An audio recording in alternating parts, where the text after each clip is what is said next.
Here's something that might genuinely mess with your head. Those 5 digits at the end of your address, the ones you type without thinking every time you order something online, didn't exist until July 1st, 1963. For the first 187 years of American history, there were no zip codes. None. And yet somehow, letters crossed the continent. Love letters found soldiers on battlefields. Business contracts moved between New York and San Francisco. A farmer in Nebraska could write to his brother in Georgia and reasonably expect the letter to arrive. So the question practically asks itself, how? How did a nation of millions of people, spread across thousands of miles, deliver billions of pieces of mail every single year, with no codes, no computers, and no automation of any kind? The answer is stranger than you'd expect. Because the system that moved America's mail for nearly 2 centuries wasn't built on technology at all.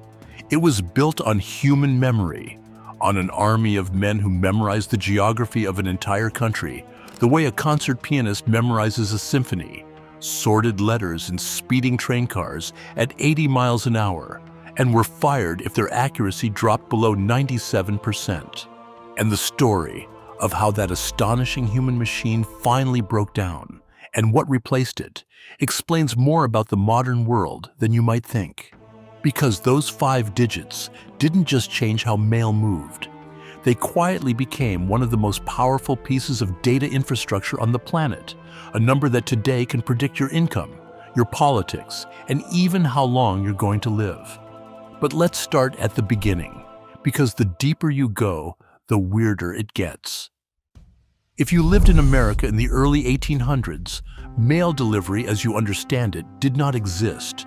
Nobody brought letters to your door. If someone sent you a letter, it traveled to your local post office, and then it just sat there, waiting. It was your job to go and collect it. Local newspapers actually printed lists of names, columns of people who had uncollected letters waiting at the post office, like a lost and found for correspondence. And here's the part that sounds almost unbelievable today. For most of this era, addresses barely existed. A letter might be addressed to Mr. Josiah Webb, near the grist mill, Albany, New York, and that was considered perfectly adequate. The local postmaster knew everyone in town anyway. In a nation of small communities, the address system was, essentially, gossip. What changed all of this was tragedy.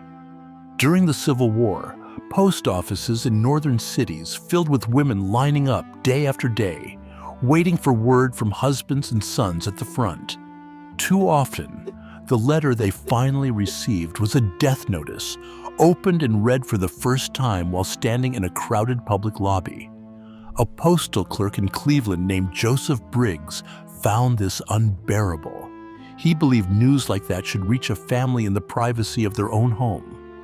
And he began experimenting with carrying mail directly to people's doors. The idea spread, and in 1863, the Post Office Department launched free city delivery. For the first time in American history, mail came to you. But home delivery created a new problem the old system never had to solve. If a carrier is bringing mail to your house needs to be findable. Cities suddenly had to get serious about street names and house numbers. Residents were required to install something most homes had never possessed, a mailbox, or at minimum a slot in the door. The modern address was being born, piece by piece, out of pure logistical necessity. Rural America had to wait even longer. Farmers didn't get home delivery until rural free delivery was tested in West Virginia in 1896 and made permanent nationwide in 1902. Until then, a farm family might ride hours into town just to check if anything was waiting for them. So, by the early 1900s, the mail reached your door. But that still leaves the central mystery unsolved. Between the moment a letter was dropped in a box in Boston and the moment it landed on a porch in Denver, how did anyone know where to send it? There were tens of thousands of post offices scattered across the country. At the system's peak, more than 76,000 of them. Countless towns shared names. There is a Springfield in more than 30 states. No machine on earth could read an envelope. So who was doing the routing? The answer is the railway mail service, and it might be the most impressive institution most Americans have never heard of. Starting in 1864, the post office stopped treating trains as mere transportation and turned them into moving post offices. Special rail cars called railway post offices were staffed by clerks who sorted mail while the train was in motion. Letters postmarked, sorted, bagged, and rerouted between cities, so that mail arrived at its destination already organized. At small towns where the train didn't even stop, clerks performed a maneuver that sounds like a circus act. The outgoing mail pouch hung from a trackside crane, and as the train blasted through at full speed, a clerk swung out a steel catcher arm to snatch it mid-air, while simultaneously hurling the incoming pouch out the open door.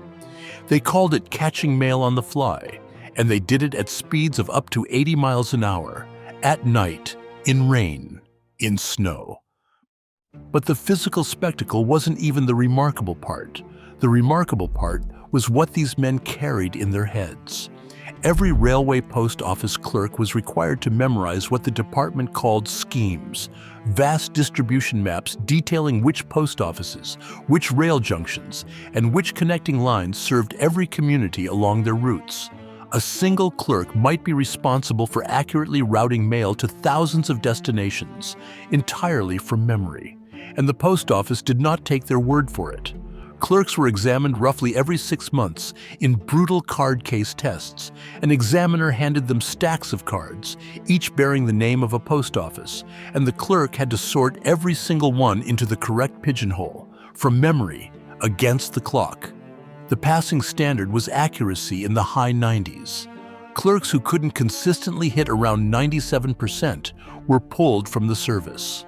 One veteran clerk recalled that if you didn't score near perfect, they'd take you off the railway mail.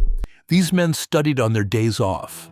In the 1890s, a Chicago clerk named Frank Galbraith even created elaborate illustrated memory maps, visual mnemonics for hundreds of town names, and rented them out to fellow clerks cramming for exams.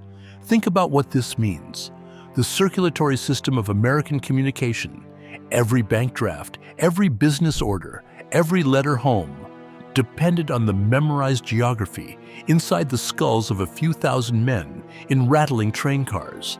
It was a system of breathtaking precision, built entirely out of flesh and discipline. And for decades, it worked beautifully. Then came the war that broke it. When the United States entered World War II, experienced postal clerks enlisted by the thousands. And here's the thing about a memory-based system. You cannot replace a man with 15 years of routing knowledge in his head by hiring someone off the street. The expertise walked out the door and onto troop ships, and there was no quick way to rebuild it. So, in May 1943, the Post Office Department improvised. In 124 large cities, it carved delivery areas into numbered zones. So an address became Birmingham 7, Alabama, or Minneapolis 16, Minnesota. The zone number did the thinking that used to happen in a veteran clerk's head. A rookie who knew nothing about a city's geography could now sort mail for it by matching a number. It was a patch, a wartime workaround. Nobody thought of it as the future. Except one man did. In 1944, a postal inspector in Philadelphia named Robert Moon submitted a proposal to his superiors. Instead of numbering zones within cities, why not code the entire country? Moon envisioned a 3-digit system that would divide the United States into regions anchored by central processing hubs, so that any piece of mail could be routed by number alone. No memorized schemes required. It was, in hindsight, one of the most consequential ideas in the history of logistics, and the post office ignored it. Moon kept resubmitting his proposal for the better part of 2 decades, while the problem he predicted grew into a crisis. Because after the war, American mail exploded. Between 1943 and 1962, annual volume doubled from 33 billion pieces to 66.5 billion. And the mail itself had transformed.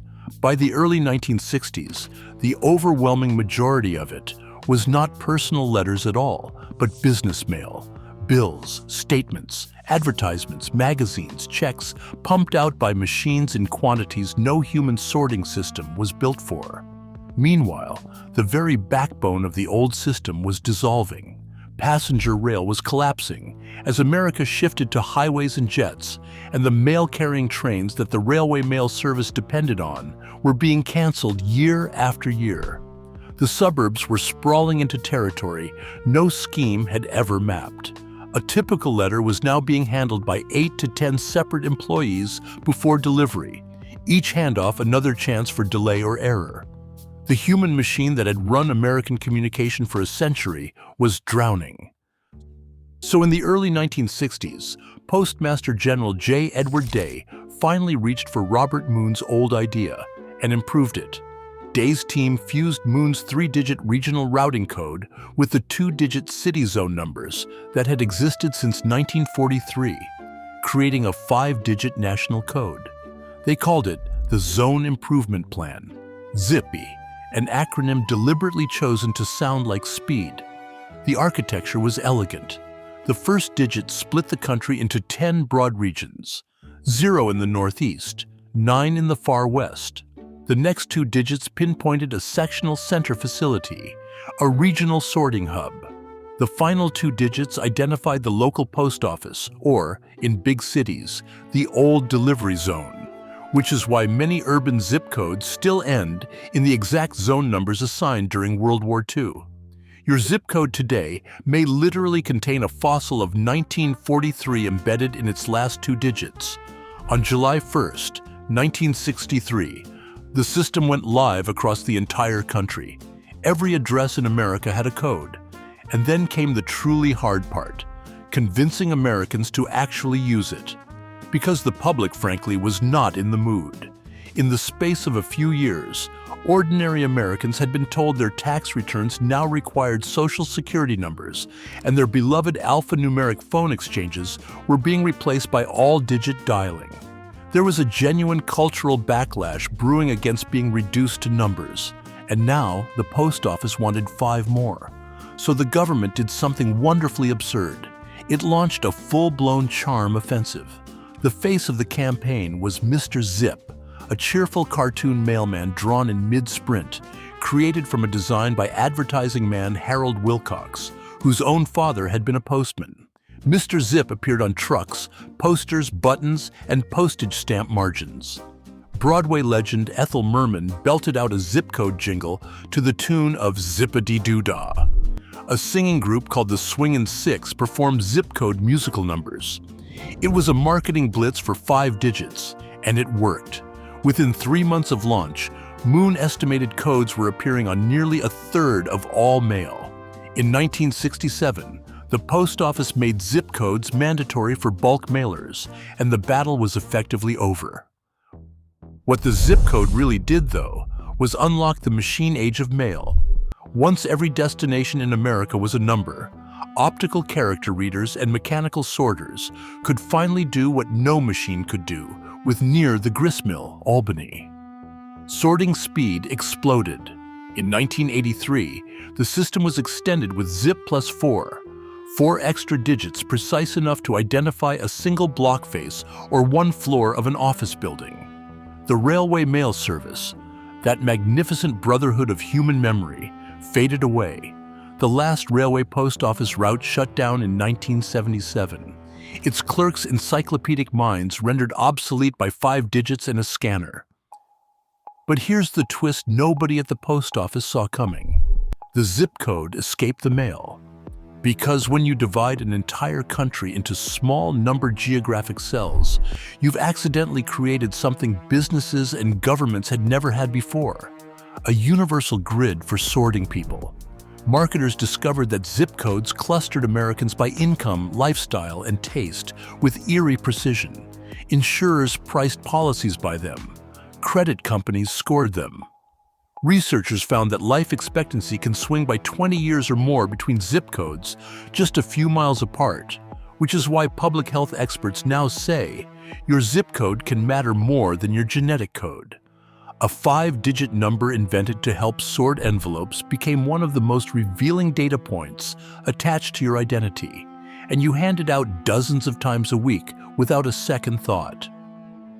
So, how did mail ever arrive before 1963?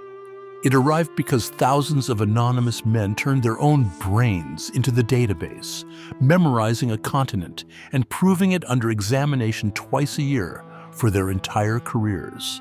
The zip code didn't make the mail work. The mail always worked. What the zip code did was take the map out of human heads and print it on the envelope, where machines could read it. And in doing so, it quietly redrew how America sees itself, not as a collection of towns near grist mills, but as a grid of numbers that knows who you are before you say a word. If this story changed the way you look at those 5 digits, subscribe to the channel and drop a like on this video.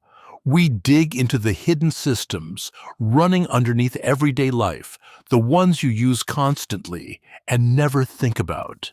And there's another one coming soon that you won't want to miss.